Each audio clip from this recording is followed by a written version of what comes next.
Olá pessoal, tudo bem com vocês? Hoje nós vamos começar a tratar de ótica geométrica.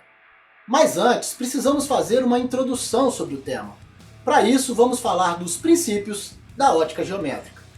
Na descrição do vídeo há um índice que remete o aluno diretamente aos tópicos específicos de seu interesse, inclusive a parte que trata da resolução de exercícios. O objetivo desse canal é o estudo e o aperfeiçoamento nas disciplinas de Física e Matemática.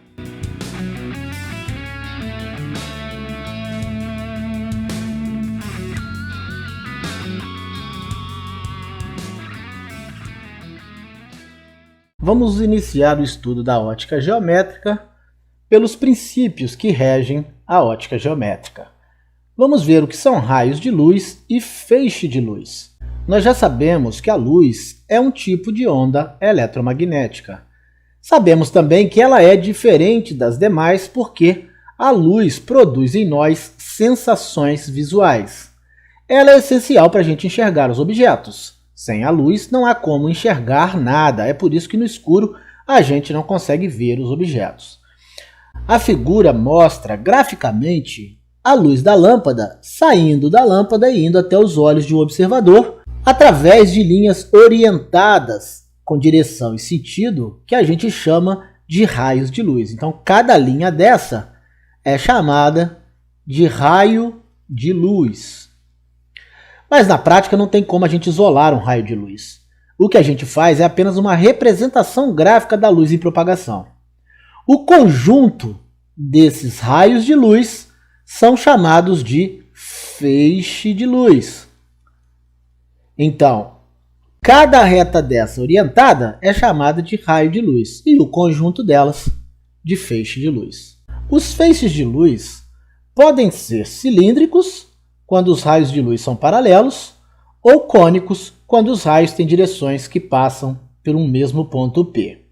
A gente tem aqui um exemplo de feixe de luz cilíndrico e aqui dois exemplos de feixes cônicos. Quando eles são cônicos, eles ainda podem ser classificados como cônicos convergentes ou cônicos divergentes. Os convergentes são aqueles em que os raios de luz convergem para o mesmo ponto P. A gente tem aqui cada raio de luz com suas setas voltadas para o ponto P, indicando que eles estão convergindo para o ponto P. Já os divergentes são aqueles em que os raios divergem do ponto P. A gente vê aqui os raios de luz com setas orientadas de modo que o raio de luz se afasta do ponto P. A ótica geométrica, ela estuda os fenômenos decorrentes da propagação retilínea da luz nos meios. Ela é desenvolvida a partir da noção de raios de luz, analisando a geometria plana por trás do comportamento da luz. A natureza da luz, o que é, como ela se comporta, será estudado mais adiante em ondulatória.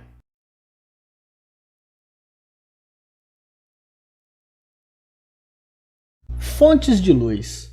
Os corpos que emitem luz são chamados de fontes de luz. Os corpos que enviam a luz que eles produzem, a gente chama de corpos luminosos ou fontes primárias. A gente pode citar o Sol como exemplo, produz a luz e envia essa luz por todo o sistema solar. A gente também pode citar como exemplo as lâmpadas elétricas, que produzem a luz para iluminar os ambientes. Os corpos que enviam a luz que recebem de outros corpos são denominados corpos iluminados ou fontes secundárias. A Lua é um exemplo de fonte secundária. A gente consegue perceber o brilho da Lua cheia porque a Lua reflete a luz que recebe do Sol. Podemos também classificar as fontes de luz como pontual ou pontiforme, quando suas dimensões são desprezíveis em relação às distâncias que as separam dos outros corpos. E podemos classificar as fontes de luz também como fontes de luz extensas, em caso contrário. A depender da fonte de luz, a gente pode ter tipos diferentes de luz. As lâmpadas de sódio, por exemplo, emitem luz do tipo amarela. Já as moléculas de hidrogênio ionizadas emitem luz do tipo vermelha. Quando a luz é composta de uma só cor, a gente chama essa luz de monocromática. Caso a fonte emita dois ou mais tipos de luzes, a gente diz que essa luz é uma luz policromática. A luz branca é um tipo de luz policromática. Essa luz, que vem do Sol, é constituída de diversas luzes monocromáticas, as quais são divididas em 7 cores principais. É o espectro visível de luz, as cores também que a gente vê no arco-íris, no fenômeno do arco-íris. As luzes policromáticas têm velocidades diferentes. Elas decrescem no sentido da luz vermelha para a luz violeta. Em outras palavras, a luz vermelha é mais rápida do que a luz violeta, havendo um decrescimento do vermelho até o violeta. De qualquer modo, em qualquer desses casos, essas velocidades são menores que no vácuo. Velocidade da luz. Nós vamos estudar a natureza da luz quando estivermos falando de ondulatória e também no eletromagnetismo. Por hora, é importante saber que a velocidade da luz no vácuo é 299.792.458 metros por segundo, ou seja, aproximadamente 300 milhões de metros por segundo ou 300 mil quilômetros por segundo. Só para se ter uma ideia do quão rápido a luz viaja, em 1 segundo a luz é capaz de dar 7 voltas e meia aproximadamente ao redor da Terra. A gente costuma denotar a velocidade da luz pela letra C e escrevê-la na forma de notação científica. C igual a 3 vezes 10 à oitava metros por segundo ou C igual a 3 vezes 10 à quinta quilômetros por segundo. No vácuo, a luz tem mesma velocidade. Aliás, é a velocidade suprema do universo, independente de sua cor. Em outras palavras, no vácuo, todas as cores têm velocidades iguais a c. No ar, essa velocidade é ligeiramente menor e por isso a gente pode desprezar essa diferença. Já em outros meios materiais, as luzes monocromáticas têm velocidades bem diferentes e inferiores à velocidade da luz que a gente denota por essa letrinha C, como eu disse. A luz vermelha é mais rápida, enquanto a luz violeta é mais lenta. Aqui nós temos um esquema que mostra exatamente a luz vermelha como a mais rápida e a violeta como a mais lenta. O ano-luz. Ao contrário do que as pessoas pensam, o ano-luz é uma unidade de medida de comprimento e não de tempo. O termo significa a distância percorrida pela luz no vácuo em exatamente um ano. Só para a gente ter uma ideia do valor do ano-luz, vamos considerar que um raio de luz saia do Sol em t igual a 0 e que não se depare com nada que interrompa sua trajetória.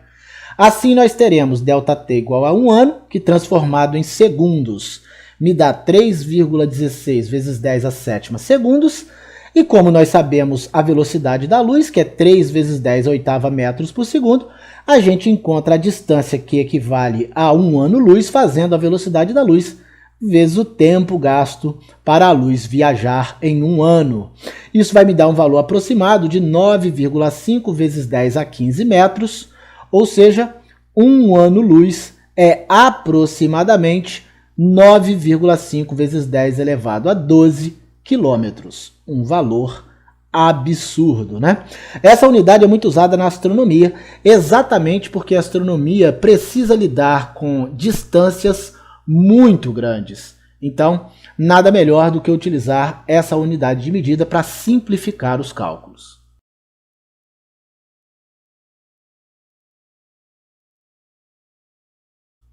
Classificação dos meios.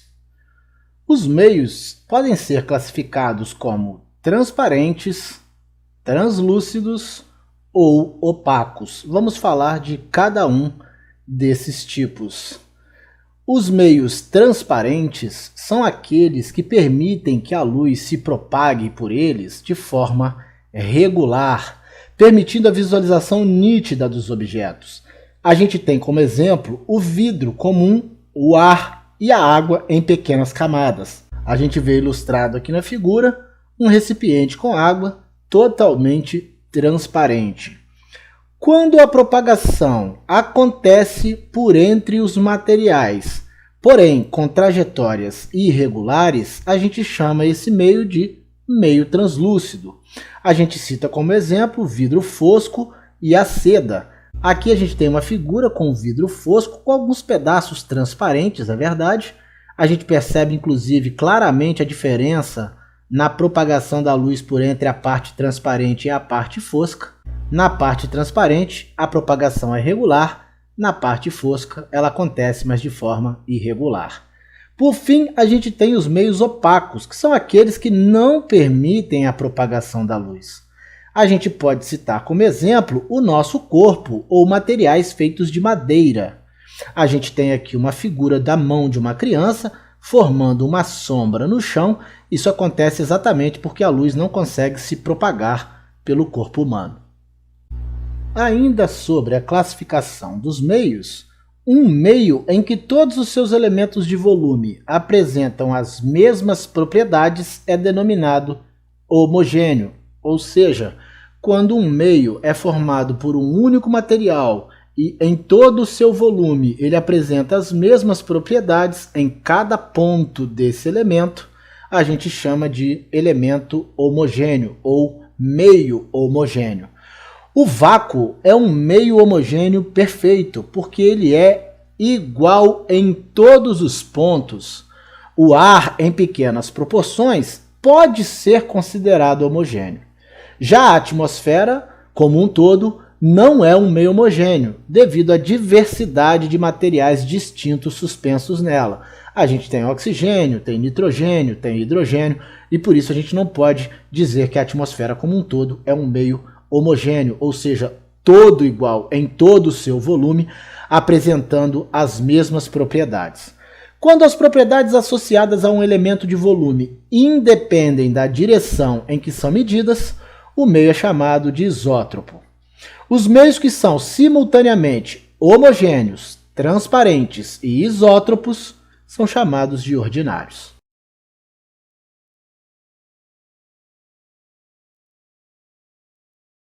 Fenômenos da ótica geométrica. Quando a luz, se propagando em um meio 1, atinge uma superfície S, que separa esse meio de outro meio 2, dois fenômenos podem ocorrer. Pode acontecer de parte da luz voltar a se propagar no meio 1, é o que a gente chama de reflexão.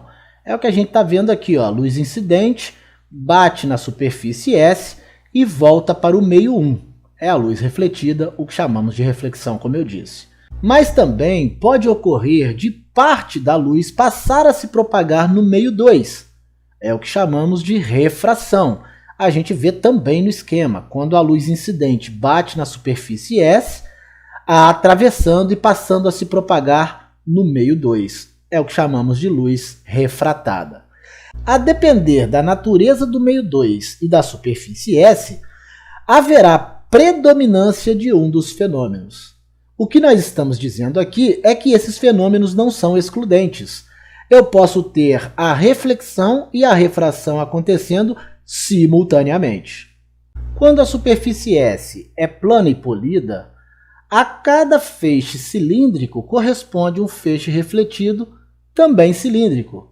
A essa reflexão a gente chama de reflexão regular. Aqui a gente tem o esquema da reflexão regular. A gente percebe um feixe cilíndrico de luz incidindo sobre uma superfície plana e polida, originando também um feixe refletido cilíndrico.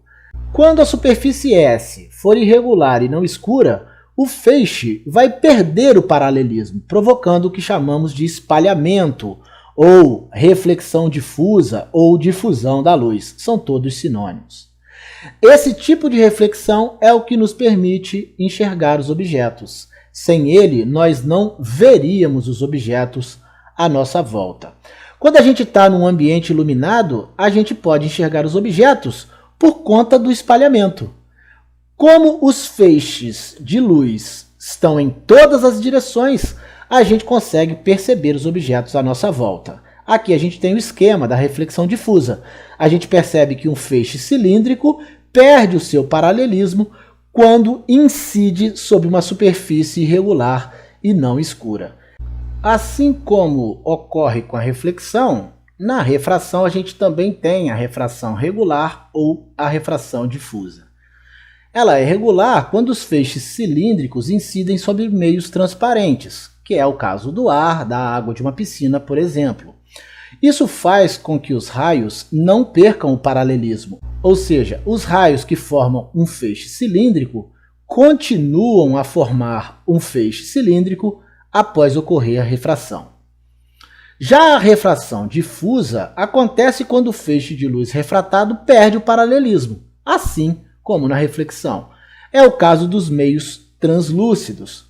Aqui nós temos o esquema da refração difusa, quando os feixes perdem o paralelismo quando refratados por meios translúcidos. A gente conclui com isso que a reflexão é um fenômeno que sempre ocorre. Já a refração depende da situação para que ela ocorra. A gente não vai ter refração, por exemplo, em objetos que são opacos, mas a reflexão acontece em objetos opacos. Quando a luz atravessa um meio material, ela é gradualmente absorvida. O grau de absorção depende da natureza do meio e do tipo de luz. Nos metais, a luz é absorvida em um pequeno percurso. No entanto, na água, ela percorre uma grande distância até ser absorvida totalmente. É por isso que, mesmo a alguma profundidade, a gente continua a receber a luz que vem do Sol. Ela só vai cessar quando a profundidade for muito aumentada, tendo a água, nesse momento, absorvido toda a luz.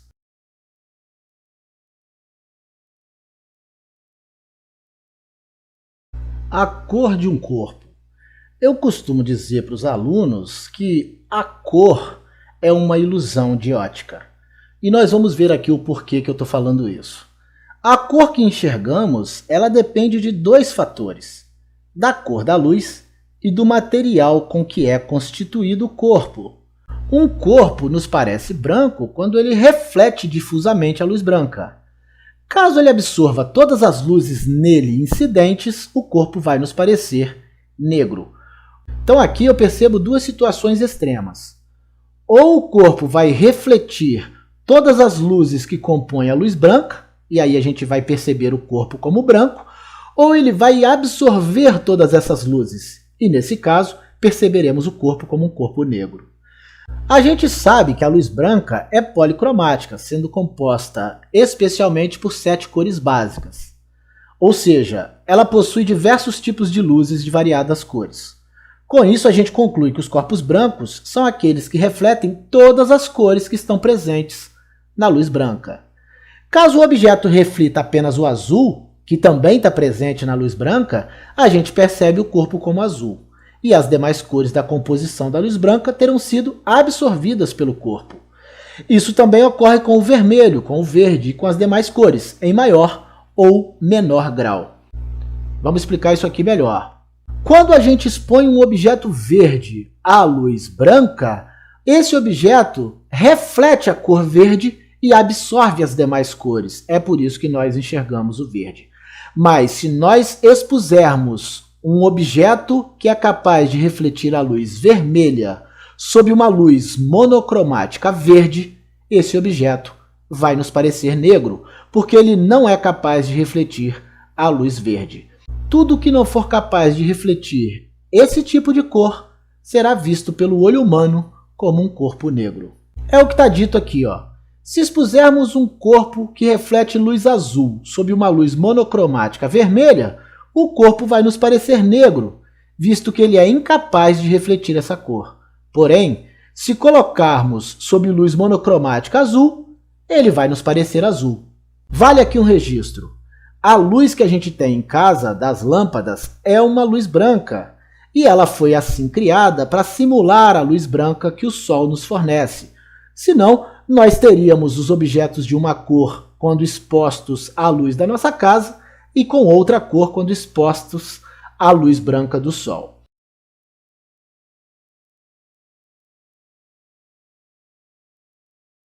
Princípios da ótica geométrica.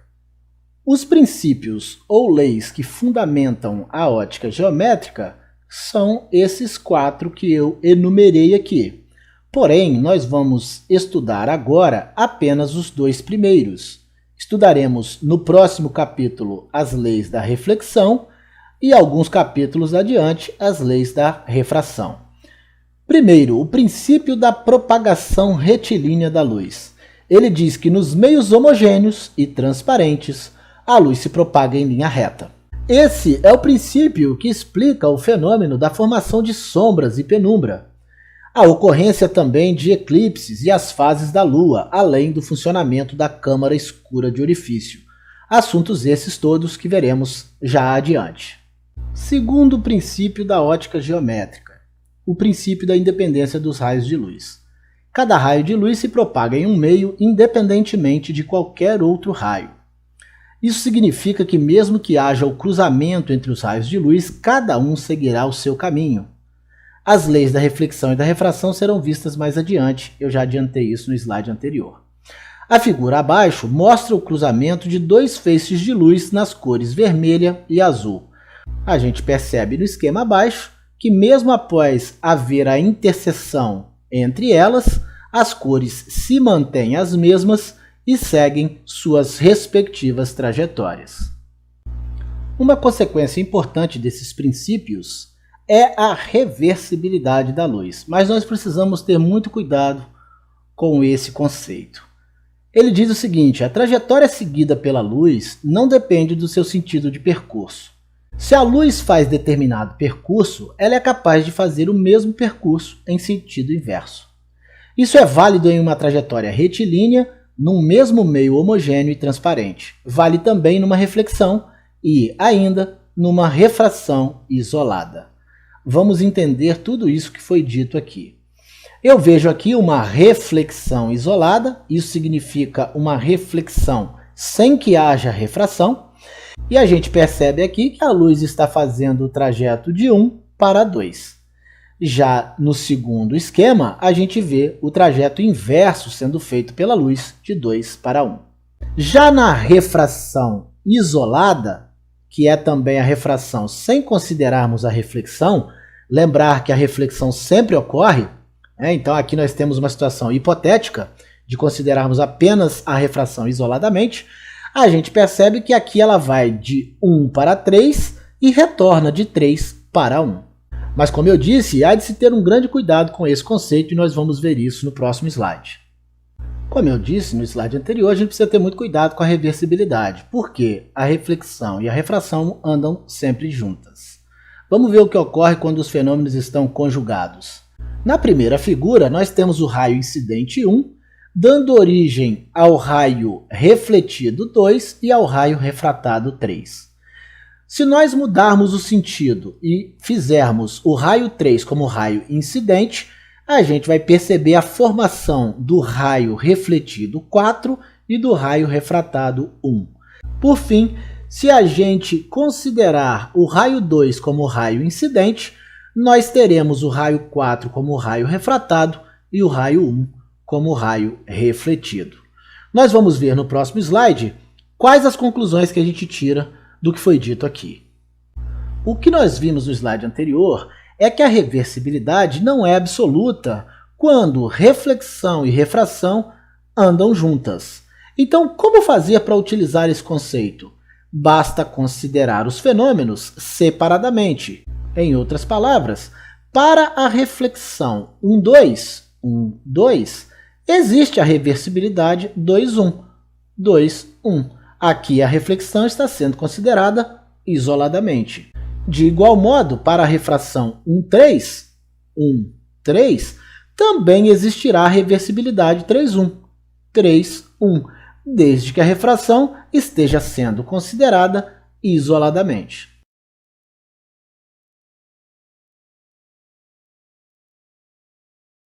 Sombra, penumbra e eclipses. Se a gente considerar uma fonte de luz F pontiforme, com dimensões desprezíveis, e um anteparo opaco A, colocando um corpo opaco C entre a fonte de luz e o anteparo, a gente vai ver a formação de um cone de sombra. O cone de sombra é delimitado pelos raios de luz que vêm da fonte F e tangenciam o corpo C. Aqui nós temos a fonte pontiforme F, aqui os raios de luz tangenciando o corpo C, a essa área sombreada atrás do corpo C é o que a gente chama de cone de sombra. A região do corpo opaco que não recebe luz da fonte é chamada de sombra própria. É essa parte que não está voltada para a fonte de luz. É o caso da Terra, da parte escura da Terra, a parte que não está voltada para o Sol, a parte da Terra que é noite. Essa parte a gente chama de sombra própria. Já a região do anteparo, que não recebe a luz da fonte, a gente chama de sombra projetada. É essa região que representa a sombra do corpo C. Essa região do anteparo a gente chama de sombra projetada. Entretanto, se nós retirarmos a fonte puntiforme e trocarmos por uma fonte extensa de luz, como é o caso de uma esfera, como é o Sol, por exemplo, entre o corpo opaco C e o anteparo A se formarão duas regiões agora. Uma que não recebe luz da fonte, que a gente chama de cone de sombra, que nós já vimos no slide anterior. Está aqui o cone de sombra que eu estou achurando, né, com amarelo. Tudo bem? Esse é o cone de sombra. E outra parcialmente iluminada, que a gente chama de cone de penumbra, que aqui eu vou achurar de vermelho, né? Esse é o cone de penumbra. Pois bem, no anteparo teremos a sombra e a penumbra projetada. Aqui nós temos a sombra projetada, em amarelo, e aqui nós temos a penumbra projetada no anteparo. Isso quando a fonte for extensa, diferentemente do slide anterior, quando a fonte era puntiforme. O fenômeno que nós vimos no slide anterior é o mesmo fenômeno que chamamos de eclipse solar. Em algumas ocasiões, os cones de sombra e de penumbra da Lua, determinados pelo Sol, interceptam a Terra. Esse fenômeno é o que chamamos de eclipse solar. O eclipse total acontece em regiões da Terra situadas na sombra da Lua, que eu vou aqui destacar de amarelo. Essa é a região da sombra da Lua. Já o eclipse parcial se dá nas regiões situadas na penumbra, que eu vou destacar aqui de verde, para ficar bem visível a região da penumbra. A gente sabe que as distâncias entre o Sol, a Lua e a Terra variam durante o ano. E isso provoca o prolongamento do cone de sombra da Lua. E por isso, quem estiver nessa região perceberá apenas o disco solar. Esse eclipse a gente chama de eclipse anular do Sol. É exatamente o que a figura aqui mostra, né? A Lua encobre apenas parcialmente o Sol, deixando o disco solar à mostra. Exatamente por isso, esse eclipse também é considerado um eclipse parcial.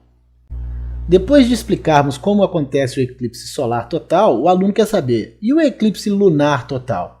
Ele é muito simples. Quando a Lua penetra o cone de sombra da Terra, acontece o eclipse lunar.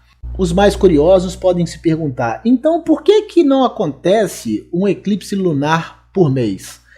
Porque a órbita da Lua em torno da Terra não pertence ao mesmo plano da órbita da Terra em torno do Sol.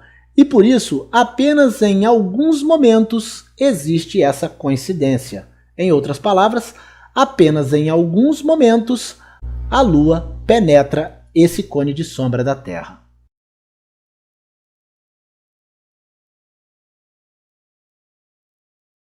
As fases da Lua. A órbita da Lua em torno da Terra e a órbita da Terra em torno do Sol não pertencem ao mesmo plano. Eu já falei isso no slide anterior. Se tal fato ocorresse, todos os meses a gente ia ter um eclipse solar e um eclipse lunar. Dito de outro modo, os eclipses ocorrem exatamente quando a órbita da Lua intercepta o plano de órbita da Terra, alinhando o Sol, a Terra e a Lua. Isso nem sempre ocorre exatamente pelo fato dessas órbitas não estarem no mesmo plano. A Lua completa uma revolução em torno da Terra em aproximadamente 27,3 dias. Suas fases acontecem porque o hemisfério da Lua voltado para a Terra não coincide necessariamente com aquele que é iluminado pelo Sol. Em outras palavras, pode acontecer da face voltada para a Terra não estar sendo iluminada totalmente pelo Sol naquele momento, ou pode haver uma iluminação parcial daquela parte da Lua que está voltada para a Terra naquele momento. Quando a Lua está voltada para a Terra com seu hemisfério não iluminado, temos a fase que chamamos de Lua Nova. É por isso que a gente não vê a Lua, né? Porque a face que está voltada para a Terra é a face não iluminada.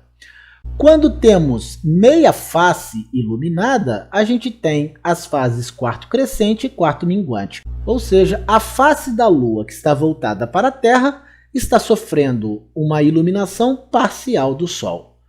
Quando a Lua volta sua face iluminada para a Terra, a gente tem a Lua cheia. Em outras palavras, a face que está voltada para a Terra nesse momento está totalmente iluminada pelo Sol. Aqui a gente tem a luz solar incidindo aqui da esquerda para a direita. Quando a face iluminada se volta para a Terra, a gente tem a Lua cheia. Quando a face não iluminada se volta para a Terra, a gente tem a Lua Nova.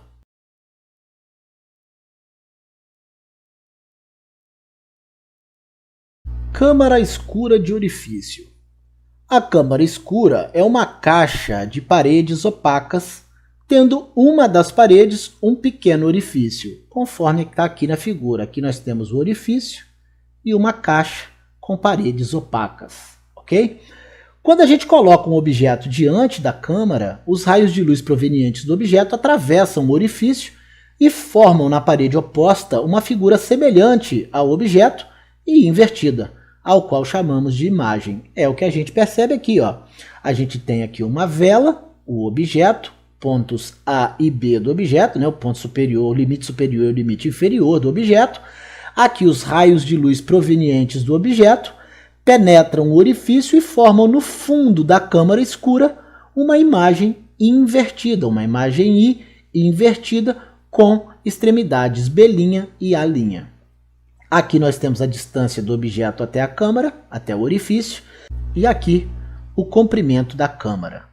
Esse princípio era o princípio utilizado por antigas máquinas fotográficas, que hoje já não existem mais. Os mais jovens nunca devem ter visto esse tipo de câmera fotográfica, que batia a foto e a foto saía com a imagem invertida. Aquela câmera abria um pequeno orifício rápido em sua lente para capturar a luz do objeto que era colocado diante dela, produzindo assim uma imagem exatamente igual a essa produzida na câmara escura.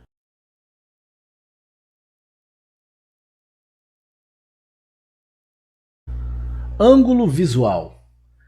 Quando a gente visualiza um ponto luminoso P, nossos olhos recebem um feixe de luz proveniente dele. Nas representações geométricas, para facilitar o nosso entendimento, é comum a gente representar um feixe de luz apenas por um raio chamado raio médio. É o que a gente tem aqui nesse esquema. Vários raios de luz formando um feixe de luz pode ser representado por apenas um raio chamado de raio médio, ok? Esse é o raio médio que a gente está falando aqui. Agora, se considerarmos um objeto extenso ao invés de um ponto luminoso, os raios médios que partem do objeto e atingem o globo ocular formam entre si o ângulo alfa, que a gente chama de ângulo visual.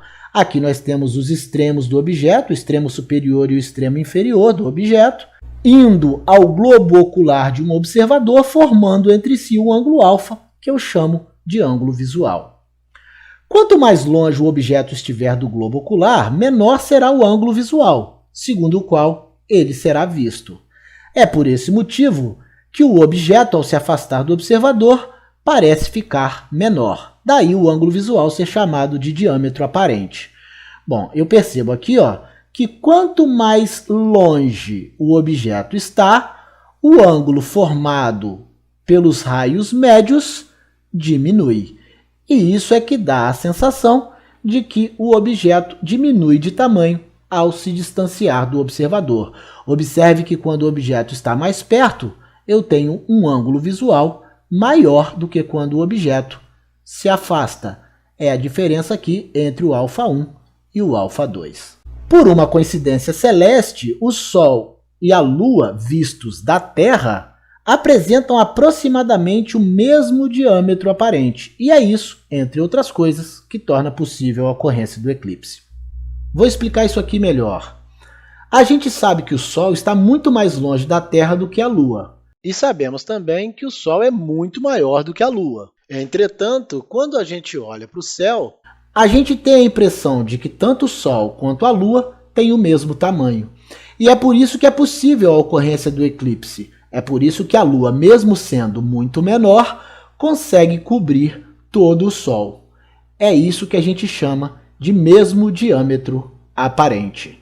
Isso não é possível ocorrer em outros planetas do Sistema Solar, porque não há essa coincidência que acontece no sistema Sol-Terra-Lua. No nosso próximo encontro, ainda dentro da ótica geométrica, vamos falar de uma propriedade importante da luz. Abordaremos a reflexão da luz.